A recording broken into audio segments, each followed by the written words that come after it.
Namaste, everybody, and welcome to the Beam meditation session on Monday evening. We will start with the scientific benefits of meditation. As we know that we were looking into this kind of benefits since last 4 weeks about epigenetics. Today we will see how practicing meditation down-regulates and up-regulates many genes. That means that how meditation silences some genes and activates some genes.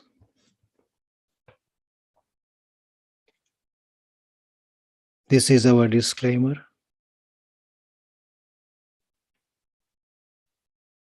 First of all, let us break our current breathing pattern.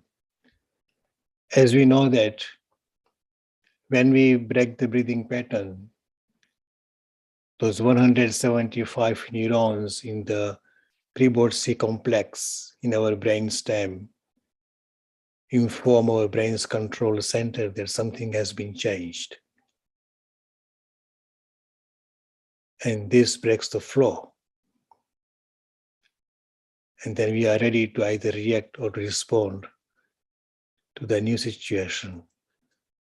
So to break the breathing pattern, as we all know, that take a few deep breaths slowly.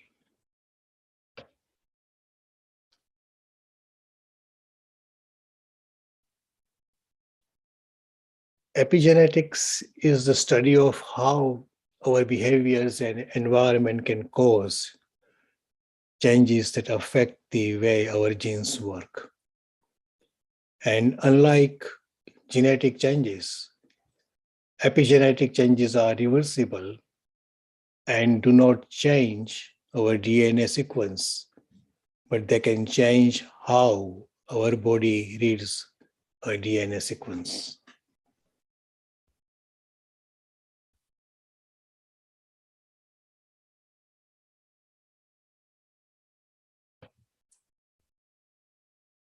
In short, epigenetics means beyond genes or control over genes.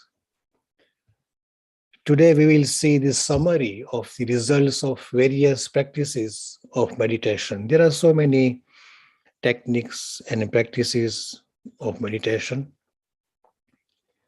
and we will see a few of them and how that kind of meditation changes the DNA sequence.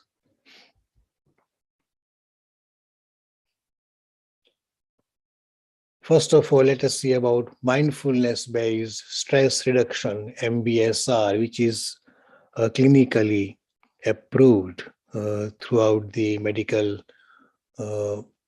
fields in the world, including FDA and NHS in the UK. Now, there was a study for 8 weeks to 4 months trial. Older adults who reported more loneliness, they showed higher expression of pro-inflammatory genes targeted with NF-κB transcription factor. But after MBSR, which is mindfulness-based stress reduction training, they reported reduced loneliness, and gene analysis showed a reversal of pro-inflammatory gene expression pattern, and a total of 1,059 genes had changed. And those genes were related to improvements in inflammatory response, cell growth, proliferation, and oxidative stress-related pathways. So MBSR changes about 1059 genes. The another practice is Tai Chi. That includes exercise, breathing, and meditation. And this was a 3-month study. Now, TNF was significantly reduced after Tai Chi, indicating that it can reduce cellular inflammatory responses. Gene expression analysis found a 9% reduction in expression of 19 pro-inflammatory genes and a 3.3% increase in expression of 34 genes involved in the production of proteins that regulate antiviral response and tumor activity. In total, 68 genes were downregulated and 19 genes were upregulated after Tai Chi. Downregulation means silencing and upregulation means activating. The downregulated genes are involved in the generation of white blood cells and inflammation. The other practice of meditation is called KKM, which is Kirtan Kriya Meditation. That includes breathing exercise, chanting of verses or hymns or mantras, meditation, and visualization of light. And this was 8-week study. 49 genes were downregulated, 19 upregulated, and decrease in pro-inflammatory gene expression related to NF-κB. And there was an increase in antiviral gene expression IRF1. The other practice is about relaxation response, which normally we can say that you sit in a quiet place and just concentrate on your breathing or concentrate on a singular point. So we are relaxed doing that because there will be no physical exercise or any chanting. It's simply observing on a singular point.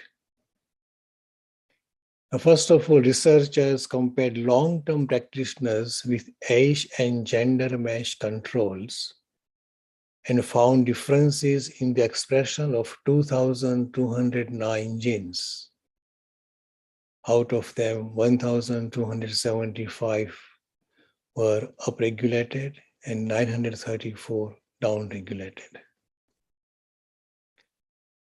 And then the control group went through 8 weeks of relaxation response training and the analysis of differences in their gene profiles before and after training identified that 1,561 of genes had changed expression. But this was for 8 weeks, not for just 1 hour or 2 hours. So 1,561 genes changed their expressions.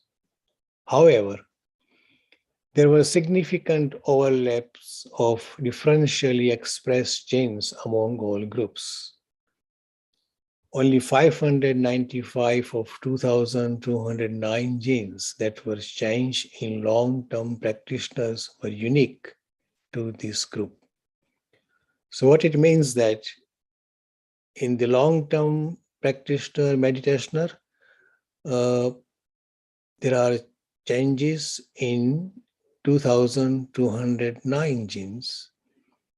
And then those who started or those who only practiced for 8 weeks, the 595 genes were unique.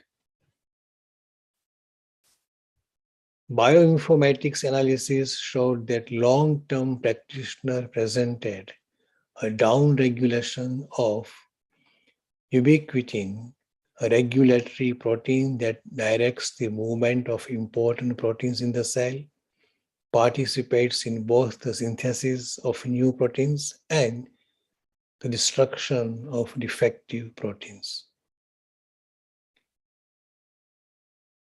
Proteasome, another protein complex which degrades unneeded or damaged proteins, and stress response. And there was an upregulation of ribosomal protein, which is involved in cellular process of translation, mixed directions of change in apoptosis, the process of programmed cell death, and immune system. So when you meditate for longer and for a long time, these 6 changes will happen. On the other hand, 418 of 1,516 genes were changed with short-term practice only. When naive participant went through 8 weeks of relaxation response practice, there was a significant enrichment of gene sets related to stress responses and metabolism. And that means that short-term and long-term relaxation response practice may lead to distinct gene expression changes. So as we meditate for longer period, it affects more genes in our body compared to we meditate for shorter period. And that is why even after realization or even after achievement of your goal, if we continue to meditate, it helps psychologically and biologically. There was a 4-month study of meditation and health guidance, and researchers assessed the expression of 2 genes related to telomeres. Telomeres mean the cap on our DNA, and it decides the longevity or how long and healthy a person would live. And they found that increased expression of telomerase-related genes. So as we practice more, there will be more benefit. So these are the few techniques or practices of meditation. Any of them can lead and give us psychological and biological benefits. The more we meditate, more healthier we can become. Mindfulness or meditation is nothing but to focusing on a singular point that down-regulates and up-regulates many genes. Meditation means to be in the present, in here and in now, and focusing on a singular point. Meditation, as we know, gives us so many benefits. Last week we saw that it silences pro-inflammatory genes and proteins. Before that, we have seen that it impacts the transcription factors that controls gene functions. It modifies gene activities. It balances menstruation cycle. It balances stress hormone, cortisol, and the pH level. It increases vagus nerve tone. And we have seen all these benefits scientifically proven in our previous sessions. Meditation is not a religious practice. It's all about seizing the moment. It's all about you. It's all about you to be in here and in now. No past impressions, no future anxieties, just the present. Because you live only in the present. The past has gone, and the future only arrives as the present. We have seen in this session that 8 weeks study or trial of meditation gives us more benefit. It is also proven that by practicing the meditation just for 10 minutes a day for 8 weeks, biologically changes our gray matter in our brain. And we all have 1,440 minutes in a day. We only need to spare 10 minutes to start with a day to tune with ourselves anywhere and anytime. Now let us practice. You all know what to do. Sit or lie in a comfortable position. Close your eyes. Interlock your fingers and observe your breathing.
Slowly come out from your meditation.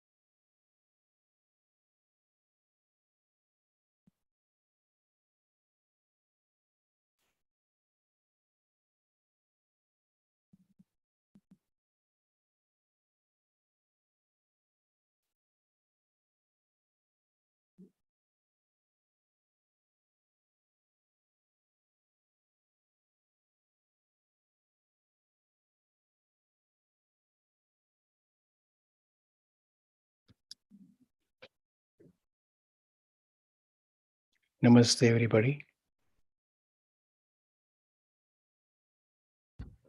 In the second chapter of Bhagavad Gita, when Arjun decided and told Sri Krishna that he was not going to fight, and he actually put his weapons aside. At that time in Gita, Sri Krishna told him, but there is an interesting word there. How Sri Krishna told Arjun. The word is in Sanskrit, prahasan. Prahasan means as if Sri Krishna was making fun of Arjun. Prahasan means as if making fun of someone. So why that word is important? Because after that, as if Krishna was making fun of Arjun, he told Arjun that you speak the language of learned, you speak the language of wise people, but still you are grieving for those who are not supposed to be grieved upon. And why did Krishna say this? Because Arjun was trying to reinvent himself. Reinventing means to go against your nature. We know that in the world, and when I was young, you ask any parent, any mom, any dad, in India especially, or in Asia especially, what do you expect from your son or daughter? And there were only two categories, two lines, two fields. If you have a son, then he must become an engineer. And if you have a daughter, she must become a doctor. That's it. MSc or BSc or science was superior. Commerce is so-so. And what is arts? BA or MA, no value at all. All the time, parents forgot that every child is different. But they were trying to reinvent their children. They try to change the nature of their children. But why do we do that? If you are unhappy with your nature and you want to change it, it will not happen. Because when you are born, when you are conceived, or before that, when we have decided to appear on this planet Earth, and don't forget that you have decided to born on this earth. You have decided to appear as you are because you are the absolute. There isn't any other. You are the absolute and you are the only one who decided to appear as you are, as we are, as I am, to balance our karmic connections, to settle our karmic score. And while doing so, if we realized about our true self, then witness this entire existence. So when Krishna said that stop trying to reinvent yourself because prakritim yanti bhutani, all the organisms will only follow their nature. So sometimes we think that in spirituality, sometimes we think that I would like to do this or that, and that is better for me. But your heart is not accepting it, your heart is not approving it. So we try some other methods. Again, you are not happy with that. But rather than reinventing ourselves, we should be concentrating only on our inclinations, on our nature, on our behavior. Because in spirituality, whatever we do, that does not matter. It is how we do that matters. And if our nature has a destiny to change its course, then it will happen automatically. The situation will be created, and our nature or path can be changed. And I will give you an example to clarify this. The author of Sanskrit Ramayana, Valmiki, before he became an author and rishi, he was a robber and a killer. He used to rob people and kill people, hurt them who were passing by his forest. So one day a sage was passing through and he stopped the sage. The sage said that I do not have anything, but if you want to kill me, you can kill me. But before you do that, let me ask you a question. So the robber said, okay, fine. And the sage asked him, whatever you are doing, do you think your family, first of all, you ask, why are you doing this? And the robber said, because I want to feed my family. Then the sage said, do you think your family would be in agreement with you? Your family would be approving your actions, your deeds, whatever you are doing, you're hurting people, killing people, harming people, robbing them. The robber said, yes, definitely, because I feed them. And I'm doing all this to feed them. Okay, then go and ask them. I will stand here. I will not run away. And then robber went to ask his family, ask his wife that, are you in agreement with my actions? She said, no. I am not a partner in your crime. His family, his children, his parents, his siblings, everybody said the same thing, that they were not the partners in his crime. And he was shocked. He thought that he was doing everything to feed his family. But there was no appreciation.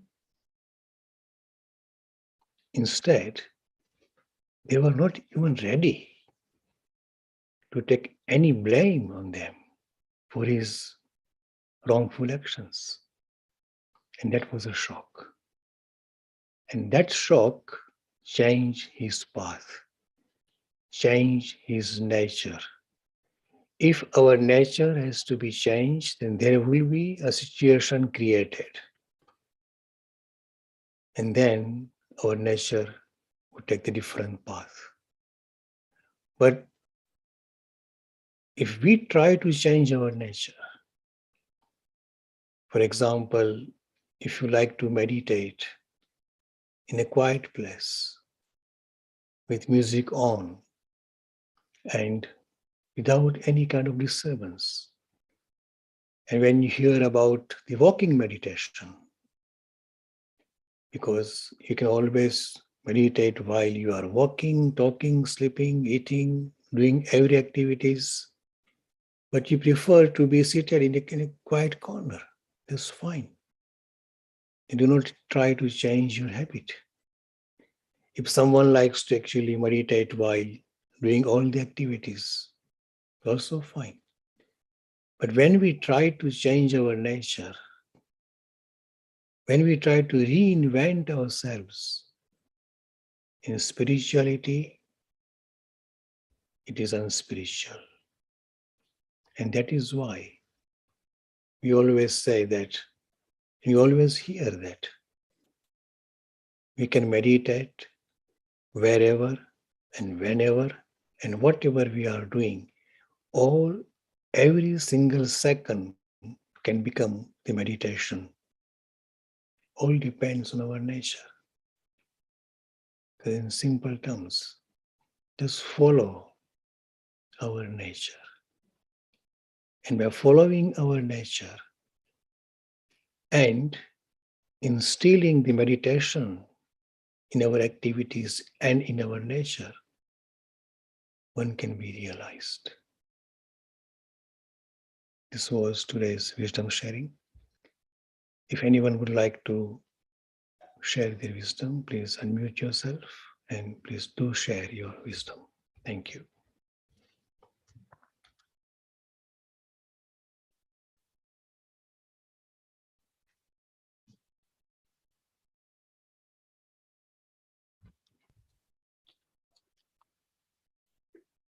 First, you can unmute yourself or raise your hand so that you can take it. Please go ahead.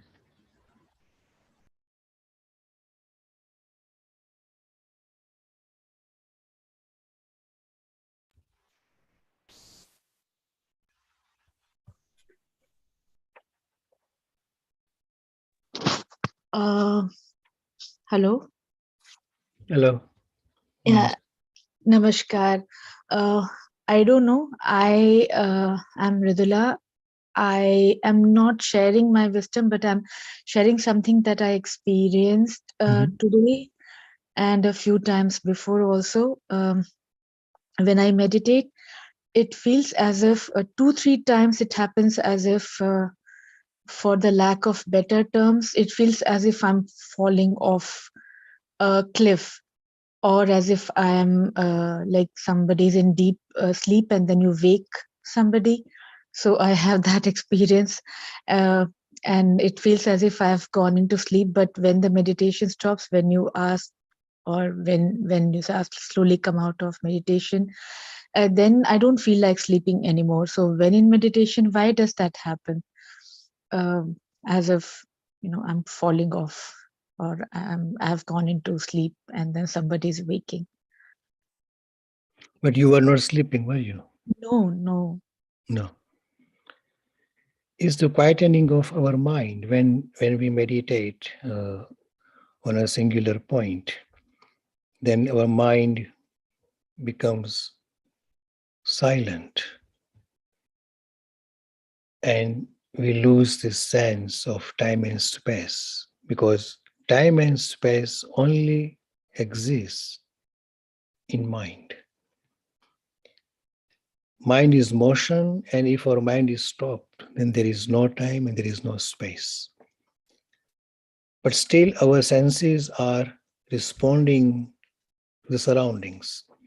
So, when we were in deep meditation, our all senses, like ear and nose and uh, eyes are closed, but ear and nose, they are open, or even touch, skin. They do respond to the outer environment. And when you hear about like stopping the meditation or some different sound or a noise, at that time, we come back into this reality of space and time. And that would be a jerk, sorry. I'm sorry, please continue. Yeah. So that would be like a jerk, that as if you are sleeping in deep sleep and somebody tries to wake you up. And sometimes some people would just actually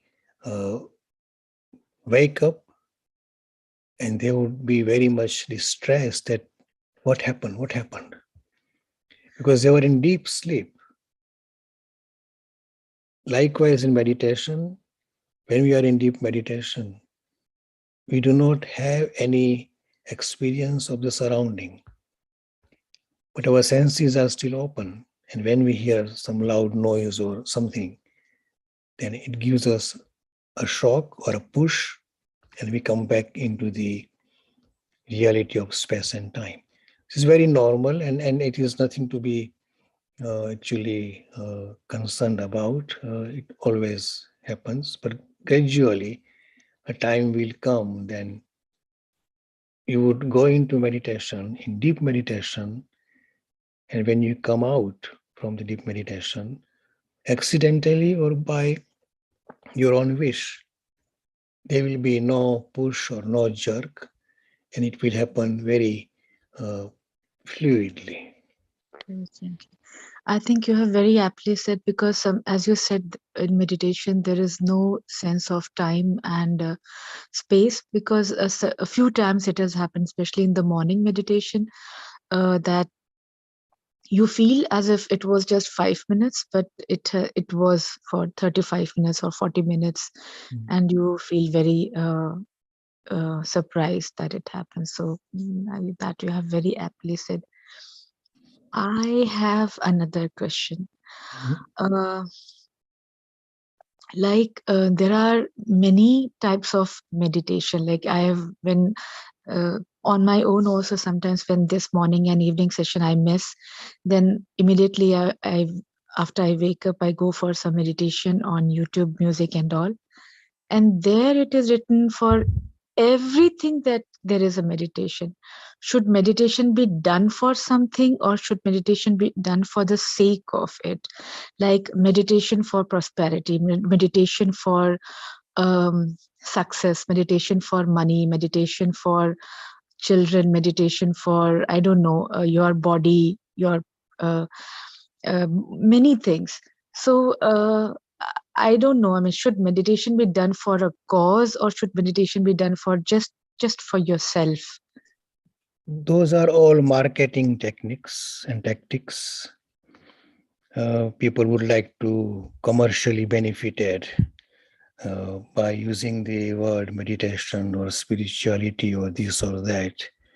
There is no such thing as meditation for prosperity or meditation for success or for good education or good memory. They all are commercial or marketing tactics. Now, having said that, that does not mean that meditation would not help you memorize things very clearly, or it will not help you like we have seen in the scientific benefits. That's right. But so I can always say, okay, meditation for inflammation, meditation for your cancer, meditation for your diabetes, because meditation helps physiologically and psychologically. So it is not wrong or incorrect terms, but if you are walking or if you want to walk on the path of spirituality, if you want to realize yourself, obviously, you are yourself and you are the absolute and there is no other. But because we haven't or someone hasn't realized that what we are in our true form. So if you want to realize ourselves, our true self, then there is no purpose, no any other purpose like success or prosperity. And even if we are walking on the path of spirituality, and when we meditate, there should not be any desire at all, such as, oh, I want to realize myself. No, we do not need to have any desire. Just be silent and everything will happen. So Okay. if we just keep, say, checking that have I realized or how much have I realized? No, there is no how much I have realized or anything like that. It happens spontaneously within a click, but it only happens when we are absolutely silent. And that's the only way. So when we meditate, do not expect anything, do not long for anything, simply just be silent. And that's the way to realize ourselves. As you said, meditation should be to realize yourself, to become more aware what is happening inside you, to gain an more powerful insight into yourself. And but we, being human beings, we also have to do other things, like we go to office, we work there, we do our chores at home, we go for buying things, we strive for prosperity, we strive for more success. So having said that, when you meditate, for that time you are away from all those things. But meditation would definitely have also some effect, like how you do other things and how you um, come across people in your life, like how you behave with them. So definitely, I mean, that's just my understanding. So definitely the way you behave, that the way you come across, the way you do your work, after you meditate properly, or you meditate for a longer time, or you meditate and are realizing yourself, becoming more aware, that will also have good effect on all other things. Mhm. Now, there are two things. Yes, you are right in one way. Uh, we always say practicing meditation is like, because we cannot or we are not able to meditate every single moment to start with. So we start practicing meditation in a corner for a specific time in a specific location. So we can get used to the continuous meditation. This is the only purpose of sitting in a meditation in a quiet place, or in the morning or in the afternoon or in the evening or any time. Now, the important thing is meditation does not mean to focus on a singular point in a corner. Meditation simply means that whatever we are doing, when I say whatever, I mean whatever. Every single activity as a human being we do should become the meditation. And it will become meditation after some practice. For example, that if you are eating, then I would think that, okay, I'm just eating and let me finish my food faster. So within 5 minutes, I will finish my food. No, you can take your time. 20 minutes or 30 minutes, entirely up to your timetable. But every single moment, you should be observing your activity like you have actually picked up this salad. Now it goes into your mouth. You are chewing that, gulping it down. You are feeling the taste of tomato. And every single cell of your body, you also enjoy that chewing and eating. And that is meditation. Whatever we do, if we stay in the present, normally we do something, but we are not there. Sometimes because of the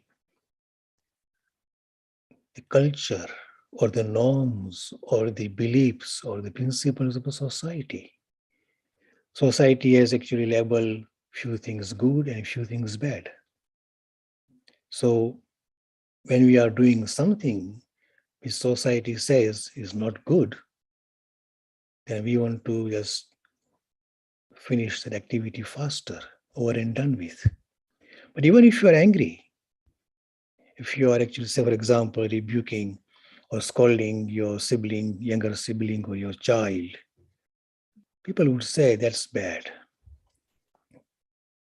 But in your anger, if you are aware that you are being angry, that is meditation. If you are doing any other thing, drinking water, walking, or typing on the computer, or reading, if you are aware that what you are doing on every single moment, then that is meditation. And that is why we always say there is no right, there is no wrong, there is no good, there is no bad, and there is no pap or sin, or there is no punya or good deeds on the path of spirituality. Because all our action, if we remain aware in all our actions all the time, every moment, then it becomes meditation. As you said in the beginning of today's session, meditation is seizing the moment. Yes. Yeah. Thank you so much. Thank you so much for the explanation, Master Vijay. Thank you so much. You are welcome.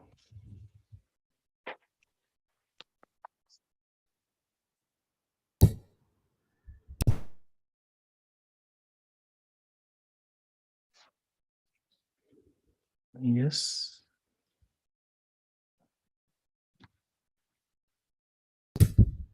Yes, Vijayji. Thanks a lot for the beautiful meditation and the scientific explanation on epigenetics. It was very refreshing in a way. In one of the books I read few years ago, it all spoke about very scientific, in a very scientific way, how lot of changes happen in various practices of mindfulness and meditation. So very grateful to you. And regarding also the topic that was shared today, yeah, reinventing is unspiritual. That is also so very beautiful and very contemplative. It is just like going within oneself, and the intensity with which you say, the calmness with which you convey is also adding wonderful energies as we listen to your wisdom. So thanks a lot and very grateful, Vijayji, to you. Thank you and namaste, everybody.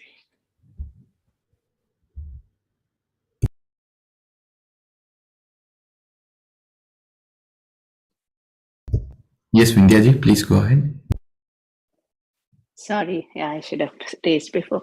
I also wanted to share thank you, Vijayji. The meditation was deep. I felt I meditated outside in the nature and I could feel each energy from the sun, from the wind, and it was deep. It felt good, really. So thank you. And your topic was really, as usual, you give great information on meditation and the benefits.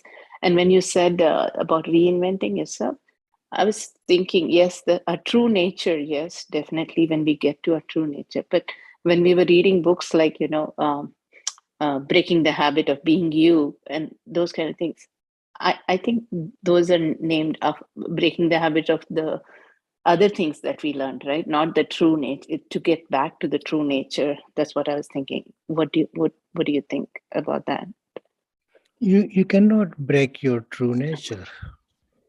Yes, not true. I'm saying Breaking the Habit of Being You was the title. And I think they're trying to break all the beliefs that we kind of learned through the society or as we grew up. That's right, yeah. Because if we all anything we superimpose on our true nature, that will not last.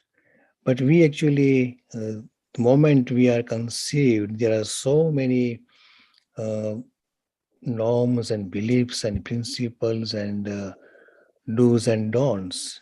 We actually learn from the society, from the family, from the surroundings, from the culture.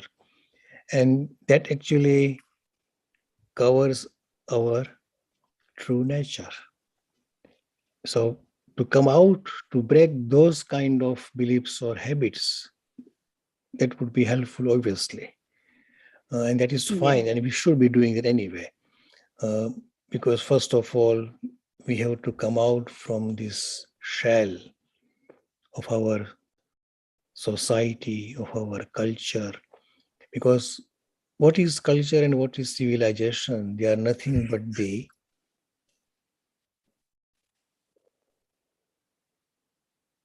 collective ego. Yeah. I am Hindu, say for example, or somebody says I am Muslim, or somebody says I am a Christian, or say Indian, or American, or whatever. And we actually do this thing in this way only. That is our family tradition. All these things are nothing but our collective ego. And when we say we have to shun our ego, our individual ego, likewise, we always have to get rid of our collective ego. And in that context, we can say that we should be breaking the habits of whatever we are superimposed with.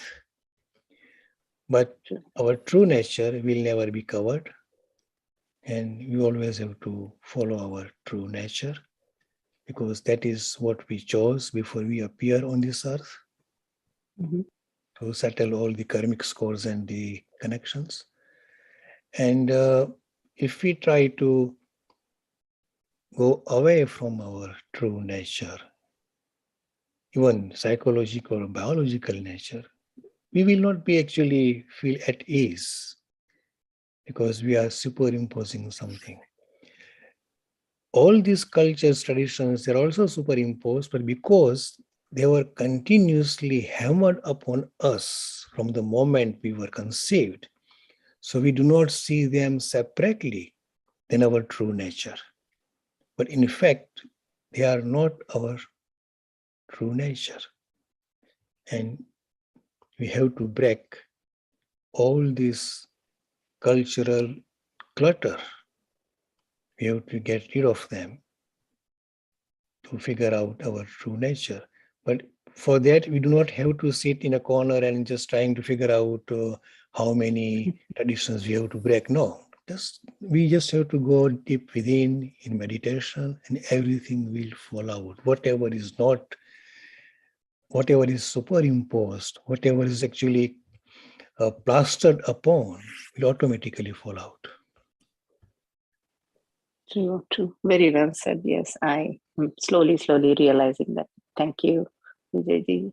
And I wanted to share one more experience about meditation, like the other caller was, Amrudalati was asking. And I also felt this is a practice we've been doing, and now it's been 2 years almost. And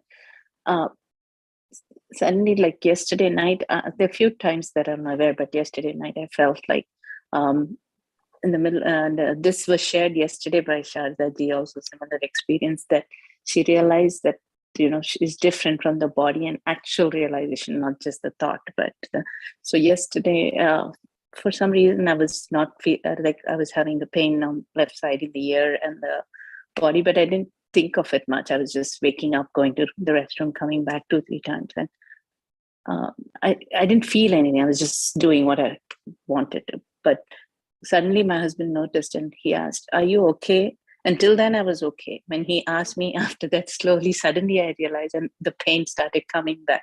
So that moment showed me there was some disconnect before that. And once I started, I think, associating with it, I started feeling the pain. And so it was I don't know, I felt it was a great moment for me to realize I was actually, maybe the meditation practice made me disconnect from body that way, and not thinking of it much, and I'm still work in progress. So maybe slowly it'll get there. I just thought I'll share that. Definitely, yes. Thank you.